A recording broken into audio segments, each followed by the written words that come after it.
Well, a bus carrying migrants from Texas arrived in Washington, D.C. That bus arrived this morning after Texas Governor Abbott announced plans to send them to the nation's capital. Correspondent Evan Lambert is in D.C. So, Evan, the governor is transporting migrants from the southern border.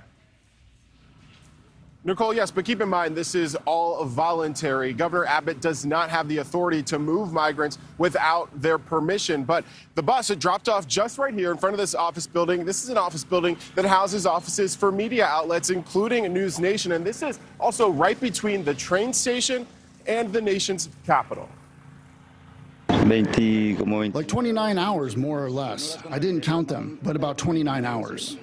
After what passengers described as a nearly 30-hour journey, the first migrants from Texas arrived in Washington, D.C. Wednesday. It was part of a promise from Texas Governor Greg Abbott to send people voluntarily who recently crossed the southern border to the nation's capital in protest of the Biden administration's federal immigration policies. The ultimate way to end the clogged border is for President Biden to do his job and to secure the border. The first bus bringing about 30 migrants, men, women, and children.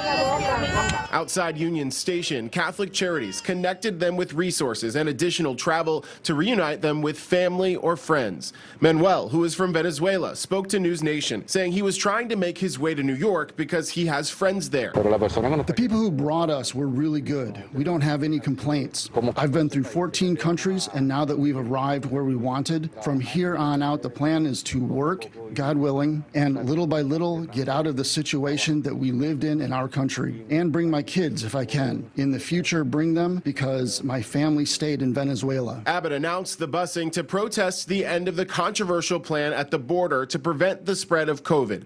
It officially will end May 23rd and likely will result in an increase in illegal border crossings and asylum claims. But the White House has called Abbott's plan a publicity stunt. These are all migrants who have been processed by CBP and are free to travel, so it's nice the state of Texas is helping them get to their final destination. And on that, some of those migrants, we understand, still have quite a long journey ahead of them. That's because the Catholic Charities tells us a group that arrived here today, some of them actually were making their way back down to Florida. Nicole? All right, Evan Lambert, live for us in D.C. Thank you. Thank you for watching. Click the red subscribe button below so you can get more of NewsNation's fact-driven, unbiased coverage.